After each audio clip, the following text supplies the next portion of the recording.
how the hell, I know I sound like Louis Walsh, like I was only 16, but how the hell did I do it at that age? Hey guys, it's me, Ella, and welcome back to Sugarscape.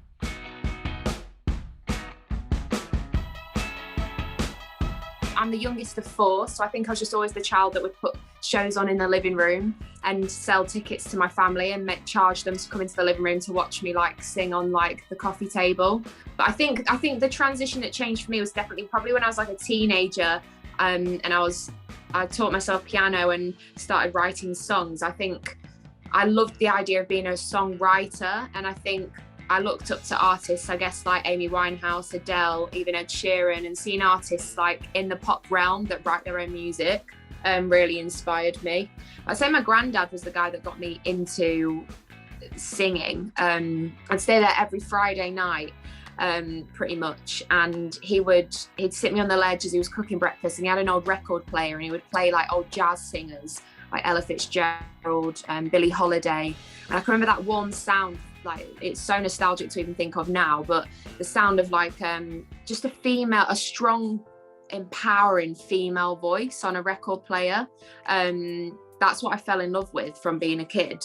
After school, I'd run in the house, put my bag down, just get straight on the piano, and it was just something that made me really happy. And I would just go into my own little bubble, and literally until my mum would shout me for tea time, I'd be on it. Just making up little melodies and stuff. I can remember the very first time I got up on stage and got given a solo in primary school, and we was in a science class, I think, with one of my favourite teachers from primary school, and he's not with us anymore, but he was called Mr. Smith, and I don't know, I was probably just doodling in my book at the back of the classroom, and I just sang. I was just like singing and humming, and he stopped the lesson. He's like, "Who was that?" And I thought I was going to get into trouble, and I was like, "I'm sorry, it was me." And he was like, "Come to my office at break time." And I was like, "Oh, that means I'm in trouble." And when I went to his office, he was like, "When we do the school assembly, because we'd do like every year group would get to do an assembly every so often, your parents would come in and watch." He was like, "I'd like you to sing a solo." He's like, "I think you can sing." And I'll never forget the morning of when my parents came in and everyone was sat there like in this tiny little school hall. I can remember him saying just before, because he could play the piano, and before he went and sat at the piano to play and accompany me, I can remember he was like, "And you all heard it here first, I found this girl, Gabriella Henderson." So that's my full name, Gabriella. So yeah, like credits to Mr. Smith, because he was probably the first guy that, like, not within my family or anything like that, that actually pointed out you can sing, and like gave me a little burst of confidence.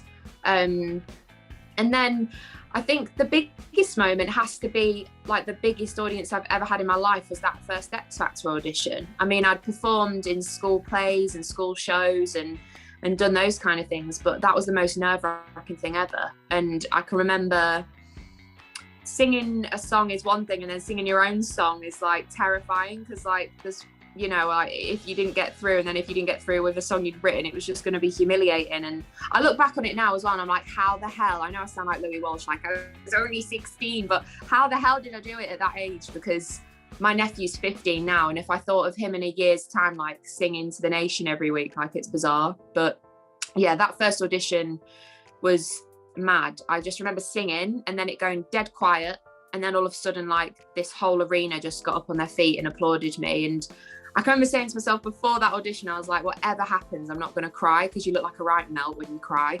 And I was just in floods of tears, because I don't know, it was just very overwhelming. Like, that was definitely the first time I really realised, oh my God, like, maybe I can actually do this. I can remember when I signed my first record deal, I got to write a list of songwriters that I loved, and I think I had everyone on that list, and Ryan Tedder was like at the top. And I can remember how the Ryan Tedder thing came about was he heard a Drake cover that I put up online.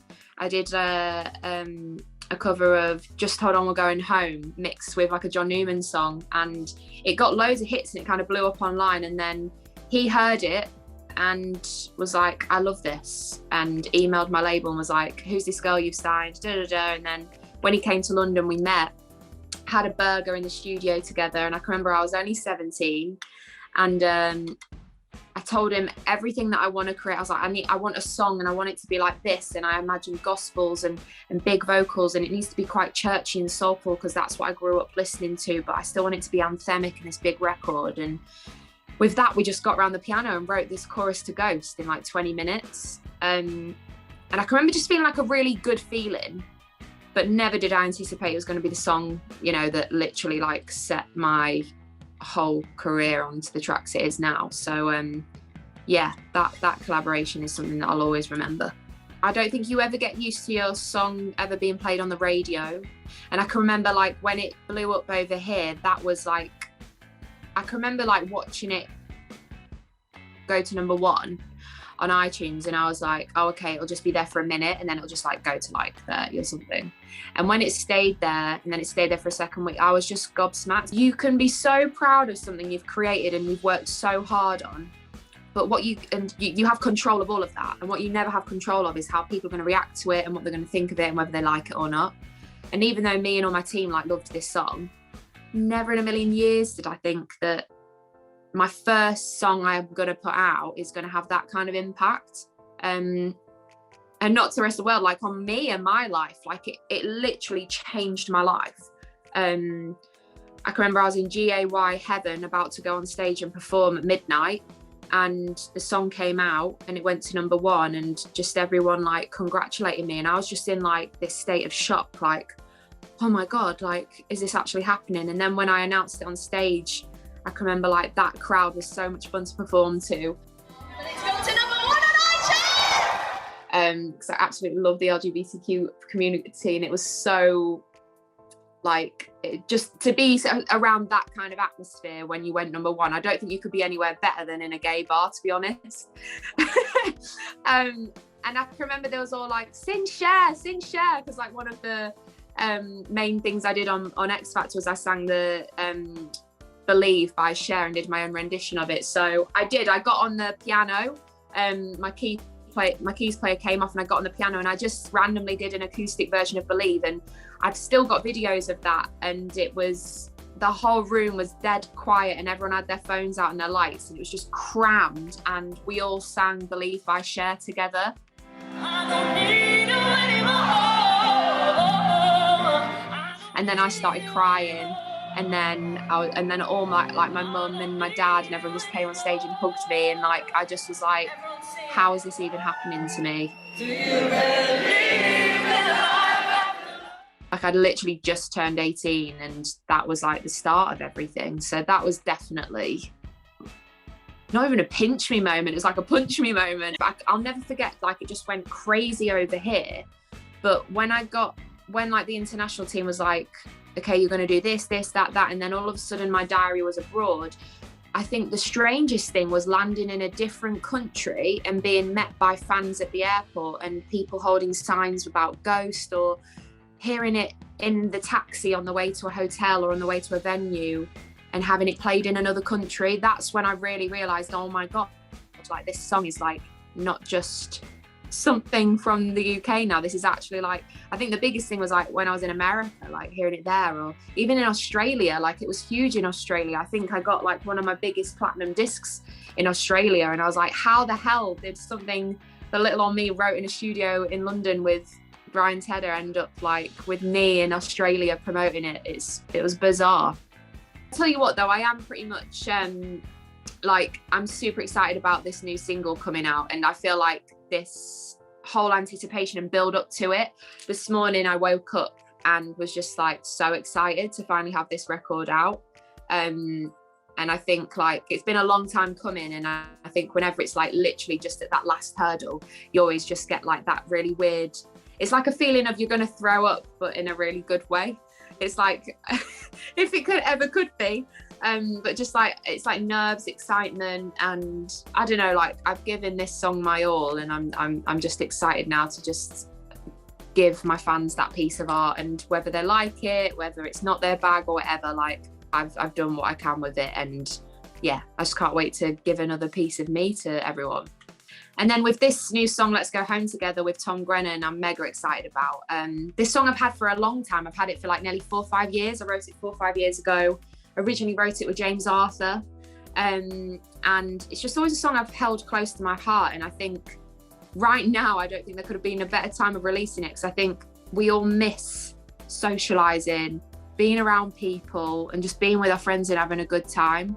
And I think everyone at some point has experienced this tongue-in-cheek love story of going out, meeting someone, laying eyes on someone for the first time and really being into them, and then kind of, well, the next is kind of left to a mystery, like, do we or don't we?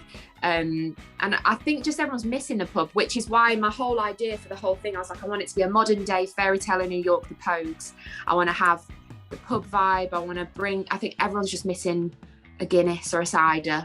I was like, I'd love to just like bring the pub visually to people's living rooms. And it's been a fun aesthetic, because we've been able to like make beer mats up, and we've ran a competition. So next week when the video airs, we're going to do a Zoom party, and me and Tom are going to do like a pub quiz with the fans on there, and we're just going to make it fun. And like, we've even done like a beer tab for people so they can order things online and get like their own little pub party going and get some little peanuts on the go.